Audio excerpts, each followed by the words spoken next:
اس نے تو سیدھے سیدھے اگر فزکس ہے، کیمسٹری ہے، بایو ہے، میتھ ہے، جو بھی اس کا سبجیکٹ تھا، اس نے تو اس سے متعلق سوالات کیے ہوں گے، تو جواب نہ دارت۔ تو اس لیے یاد رکھیں، اگر کوئی طالب علم ہے جی تو وہ اس کو ایک خاص تناسب کے ساتھ جو ہے وقت دے، جی ہاں، اپنی پریورٹی جو ہے، اپنی ترجیح جو ہے وہ ہمیشہ اپنی سٹڈی کو دے، جی ہاں، کبھی بھی سٹڈی کی قیمت پر جی ہے شاعری نہ سیکھے، یعنی اپنی سٹڈی کو متاثر ہوتا ہے تو ہونے دیں، ایسا نہ کرے، ایسا نہ ہو کہ وہ شاعری تو سیکھ لے، شاعر تو بن جائے، لیکن جو اس کی سٹڈی ہے، جس مقصد کے لیے وہ کالج میں اس کو داخل کرایا گیا اور اس کے والدین نے جو ہے اپنا قیمتی سرمایہ اور پیسہ جو ہے اپنا پیٹ کاٹ کر اس پر صرف کیا، وہ اس ڈگری کو حاصل کرنے سے محروم رہ جائے۔ تو میری طلباء کے لیے، میری اسٹوڈنٹس کے لیے بطور خاص یہ التماس ہے کہ وہ اپنی پڑھائی کو کبھی بھی شعر و شاعری کے ذریعے متاثر نہ ہونے دیں۔ اس حوالے سے ایک خاص اعتدال کی بہت زیادہ جو ہے وہ ضرورت ہے۔ ٹھیک ہو گیا؟ تو یہ دو میں سمجھتا ہوں کہ شعر و شاعری کے حوالے سے بڑی اہم قسم کی چیزیں ہیں یا نقصانات ان سے جو ہے وہ ہو سکتے ہیں، تو اس کا خاص خیال رکھنا چاہیے۔ ایک اب تیسری ایک اور بات بھی، جی ہاں، یہ میں ایک بڑی اہم بات بتانے جا رہا ہوں، بڑی اہم بات بتانے جا رہا ہوں، غور سے سن لیجیے گا، غور سے سن لیجیے گا۔ وہ یہ کہ چاہے کتنا بڑا شاعر بھی کیوں نہ ہو، یاد رکھیں کہ مرنا اس نے بھی ہے، موت اسے بھی آنی ہے، اللہ اور اس کے رسول کے روبرو اس نے بھی ہونا ہے، جی ہاں۔ تو ذرا سوچیں، اگر کوئی آدمی شعر و شاعری کرتا ہوا ایسے اشعار کے ساتھ قبر میں اترا کہ جس میں اس نے کیا کیا تھا، جس میں اس نے ایسے ہی جس طرح سے قرآن کریم کے اندر ہے وَأَنَّهُمْ يَقُولُونَ مَا لَا يَفْعَلُونَ، کہ وہ ایسی باتیں کہتے ہیں جو کرتے نہیں ہیں، یا وہ ایسی وادیوں میں گھومتے ہیں، یعنی ہر وادی میں گھومتے ہیں، تو اس کا کیا انجام ہوگا؟ میرا کہنے کا مطلب یہ ہے، آپ نے دیکھا ہوگا کہ اب میں کسی شعر کا حوالہ اس لیے یہاں نہیں دوں گا کہ اگر میں نے کسی شعر کا حوالہ دیا تو وہ کنٹروورسی بن سکتی ہے یا بن جائے گی کہ دیکھیں جی فلاں شعر پر یہ اعتراض ڈال دیا، جی ہاں، کچھ لوگ جو ہیں اس کے ڈیفینس میں بھی آ جائیں گے، جی ہاں۔ تو میں اس قسم کی کسی کنٹروورسی سے اور اس قسم کی کسی بحث سے بچنے کے لیے حوالہ نہیں دیتا، لیکن اتنا آپ کو ضرور بتاؤں گا کہ وہ اشعار کہ جو ہمارے دین کی بنیادوں کے خلاف ہوں، جی ہاں، جن اشعار میں ہم توحید کا مذاق اڑائیں، اللہ تعالیٰ کی قدرتوں کا مذاق اڑائیں، جی ہاں، اور اللہ کے مقابل آ کر کھڑے ہو جائیں، جی ہاں، کہ اگر اللہ نے یہ کیا تو کیا کیا، ایسا تو ہم بھی کر سکتے ہیں، ٹھیک، یا اللہ تعالیٰ کی ناشکری کے اندر اس حد تک آگے چلے جائیں کہ جو ہے وہ عقائد کے ساتھ ٹکرانے لگے، جی ہاں، تقدیر کا عقیدہ بطور خاص اس کا جو ہے ہم آگے سے آگے مذاق جو ہے اڑاتے چلے جائیں، جی ہاں۔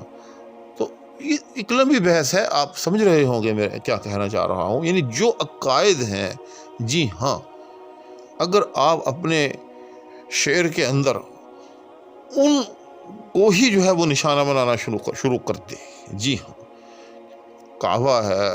مسجد ہے، جی ہاں، اگر آپ ایمان ہے، اسلام ہے، مسلمان ہے، یہ جتنی بھی ٹرمز ہیں، جی ہاں، اگر آپ ان کو کسی بھی حوالے سے شاعری کے اندر جو ہے وہ ہٹ کریں، ان کا مذاق اڑائیں، ان سے ایسے مضامین کشید کریں، جی ہاں، کہ جو مذاق پر مبنی ہوں، جنت سے متعلق، جی ہاں، بطور خاص حوروں سے متعلق ایسے لطیفے، جی ہاں، ہماری شاعری کا حصہ ہے کہ اعوذ باللہ، جی ہاں، تو اگر آپ شعر و شاعری کے نتیجے میں اس قسم کی شاعری تک پہنچ گئے، آپ کے دیوان کے اندر اس قسم کے اشعار شامل ہو گئے، تو مجھے بتائیں کہ آپ کو پھر اس فن سے کیا ملا؟ جی ہاں، تو کبھی بھی یاد رکھیے گا شعر کے اندر ایسی بات مت کہیں، ایسا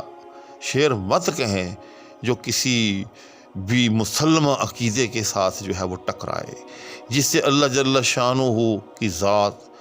اور جو شعائر اسلام ہے، شاعر کہتے ہیں دین کی بڑی بڑی چیزیں، جس طرح سے مسجد ہے، کعبہ ہے، بیت اللہ،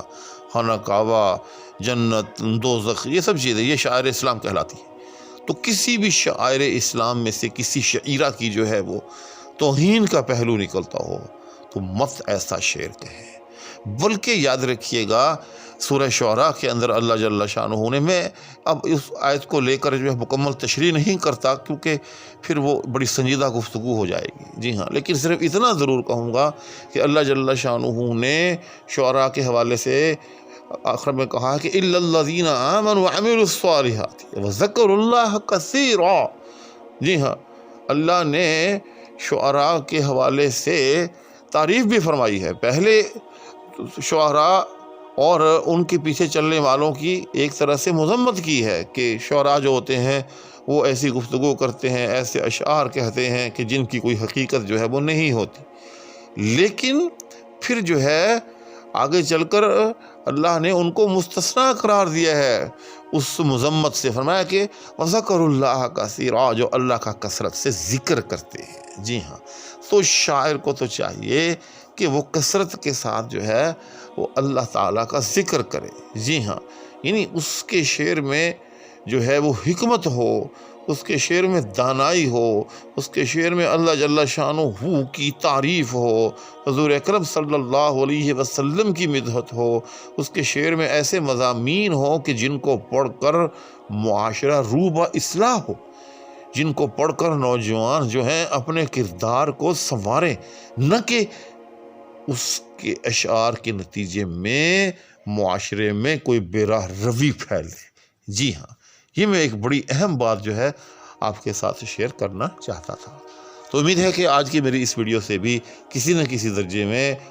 میرے ساتھ جڑے احباب کا جو ہے وہ فائدہ ہوا ہوگا۔ تو اب میں اسی کے ساتھ اور اس دعا کے ہمراہ کہ اللہ تعالیٰ ہم سب کو حامی و ناصر ہو، اجازت چاہوں گا۔ اللہ حافظ۔